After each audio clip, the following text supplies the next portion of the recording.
CM Revanth Reddy sir, నేను మీ video చూసినాను sir. మీ అమ్మనో నీ చెల్లినో నీ భార్యనో ఈ రకంగా మాట్లాడితే నువ్వు ఇంటవా అని నేను అడుగుతున్నా.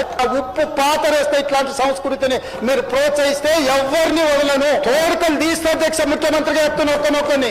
సోషల్ మీడియాలో లక్షల మంది ముందల వీళ్ళ అమ్మగారు చార్మినార్ దగ్గర వ్యభిచారం చేసేవారు. అసలు లేనిపోని అన్ని ఆరోపణలు అన్ని వేసేస్తున్నారు సార్. మన నచ్చకపోతే మమ్మల్ని క్వశ్చన్ చేసి అడగచ్చు. తప్పు తమ్నెల్స్ పెట్టి ఫెర్నెస్ అనే పేరుతోని డబ్బుల కోసం, వ్యూస్ కోసం, కానీ ఇట్లా ఇంట్లో తిట్టడానికి మా డాడీ బతికే ఉన్నాడు, మా డాడీ చచ్చిపోయినా అని చెప్తారు సార్. మేము కూడా బెట్టింగ్ యాప్ కి అగెనిస్ట్ ఉన్నాం సార్. గతంలో పెద్ద పెద్ద ఇన్ఫ్లుయెన్సర్ చేసి చూసి చేసినాం. అది ఇప్పుడు పట్టుకొని పర్సనల్ గా అటాక్ చేస్తున్నారు సార్. చట్టాలు అనేవి ఉన్నాయి కదా సార్, దానికి అందరం రెస్పెక్ట్ ఇస్తున్నాం సార్. వీళ్ళెవరు సార్ ఇంట్లో తిట్టడానికి? ఈయన మీద ఎన్నో ఎఫ్ఐఆర్లు ఉన్నాయి, ఎవరు ఏం చేయలేకపోతున్నారు అని చెప్పి ఇష్టం వచ్చిన మాటలు మాట్లాడుతుంది సార్. మీకు ప్లీజ్ నా రిక్వెస్ట్ సార్, దీని మీద ఎమ్మటే యాక్షన్ తీసుకోర్రి. అండ్ నేను కూడా కేసు ఫైల్ చేస్తున్నాను సార్. దీనికి నా కేసు కూడా ముందు పోవాలన్నట్టు సపోర్ట్ చేయండి సార్.